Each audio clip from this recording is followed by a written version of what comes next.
Hi everybody, I'm Bree the Plant Lady, and today I am going to pot up some summer vegetables. Now, I think it's still too early, but I didn't have a choice. These vegetables got sent to me in the mail from Burpee Home Gardening to trial new varieties. And even though I think it's too early, they were ready to get them out of their greenhouses.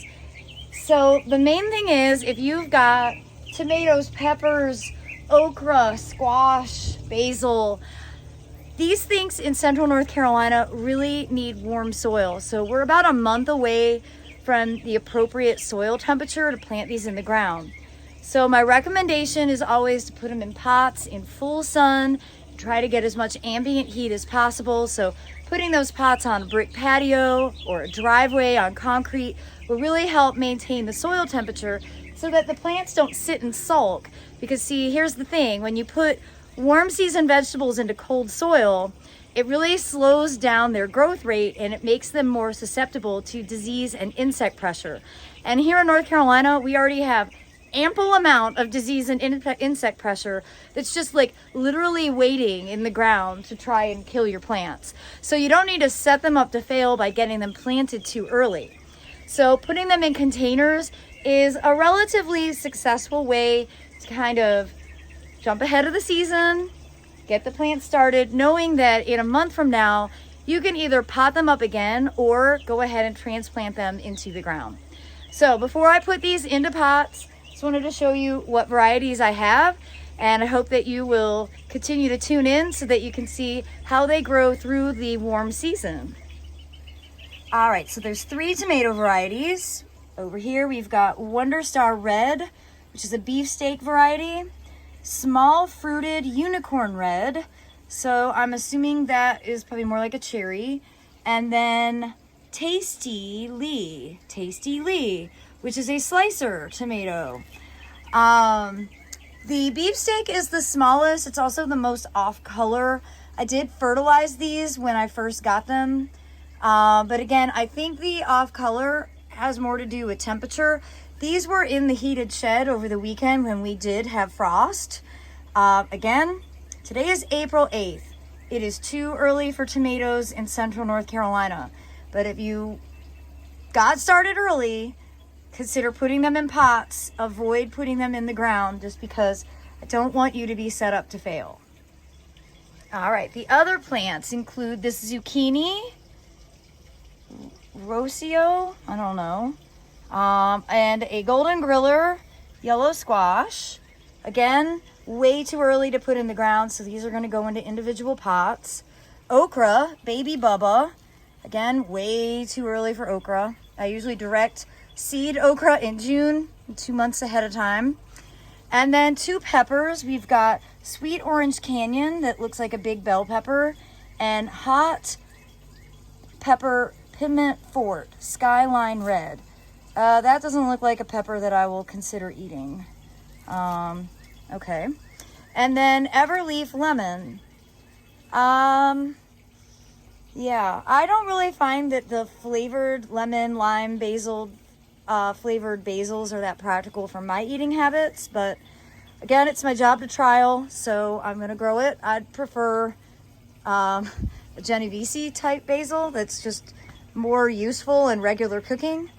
But we'll see. This one smells like lemon pledge. So maybe it'll be good in cocktails.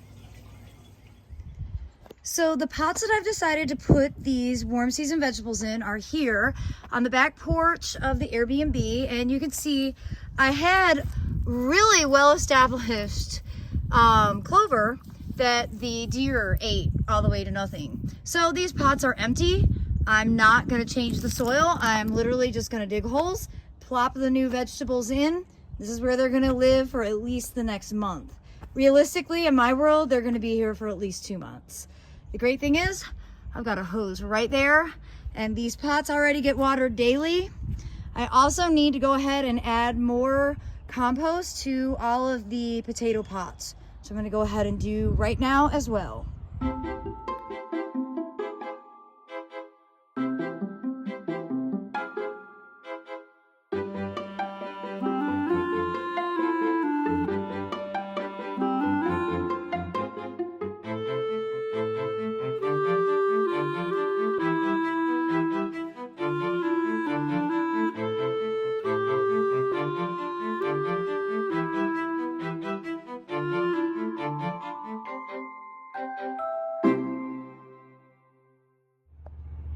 So first of all, the eclipse is starting to happen and I'm checking in on it with my glasses. But now I'm adding fertilizer to these pots and I'm using cottonseed meal, which is what? 6:2:1. So good ratio of nitrogen, lower in the middle numbers, that's fine, because when I go to transplant these either in May or June, I'll be able to use a ratio that has a higher phosphorus number, which will really help support fruit production. For this time of year, having a higher first number, which is nitrogen, really helps provide the food that they need for leafy green development. So I'm gonna go ahead and give a thorough handful to each one of these pots, and then we're gonna top dress the potatoes. Okay, so you'll notice I fertilized and then I watered, and now, specifically for the squash and zucchini, the most important step is to add diatomaceous earth. This will prevent squash vine borers from getting in and absolutely decimating the plants. I only learned this last year from the amazing people at Spartanburg Community College. It was a game changer for making my squash and zucchini thrive all summer. Basically, I will plan to put this out every 2 weeks for the rest of the growing season, and that will really make a big difference in preventing squash vine borers from literally boring in and destroying my zucchini and squash. So all you do is take a little handful, adjusting, and you put it right at the base. Doesn't matter if you get it on the foliage. And well, I have to say, this was a serious game changer for me last year, and I'm so excited to be able to give you such an easy solution.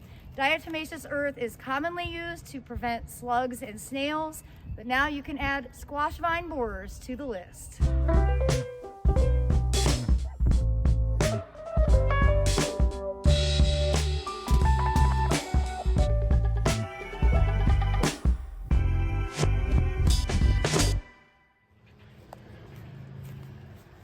Whoa! That's awesome. It's so awesome. Well, everybody, I hope this video will be useful and inspiring and memorable, since we don't have another total eclipse for what, another like 2 decades or something. Something like that. So it's a good one to remember. We'll also remember that it was eclipse day when we got all of these summer vegetables planted on April 8th, which is of course 2 months earlier than I like to do it. Yep. So I hope you'll subscribe so that you can stay in the loop to see how all of these vegetables perform. Thanks so much for watching, and happy eclipse day, everybody.